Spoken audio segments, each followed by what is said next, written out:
16 оны 10 сард манай баясгалан төвчний цэцэрлэг маань цагаалтай хүүхдүүдэд зориулсан веган анги шиг нэр нээсэн байгаа.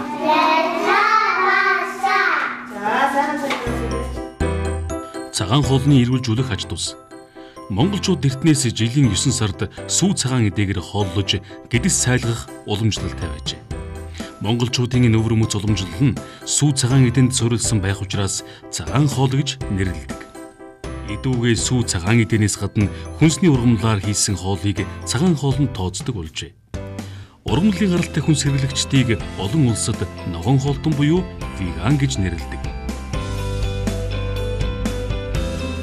Манай хоол гадуур маш олон хүүхдүүд цагаан хоолтой хүүхдүүд маань цэцэрлэггүй байсны шаардлагаар бид нэг анги бол веган хүүхдүүдэд зориулж нээсэн байгаа. Яг бүх цэцэрлэгүүд маань эрүүл зөв зохистой хоолтын талаар хангалттай сайн мэдлэггүй байсан. Тэгээд төрөлхийн цагаан хоолтой хүүхдүүд сүүлийн үед маш ихээр төрөх болсон.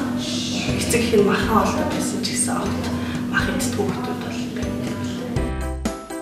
ургамлын гаралтай хүнсний эрүүлжүүлэх аж тус нь Америк нэгдсэн улсын шим тэжээлийн нийгэмлэг болон Канада улсын хоол зүйчдийн холбооноос 2009 онд гаргасан судалгааны тайланд ургамлын гаралтай хүнсний эрүүл мэндийн аж тусыг зөв зохицуулсан цагаан хоол нь эрүүл тэжээллэгт дэвгүй зарим өвчнөөс урьдчилан сэргийлэх болон эмчилгээний аж тустай гэж тодорхойлсон байдаг.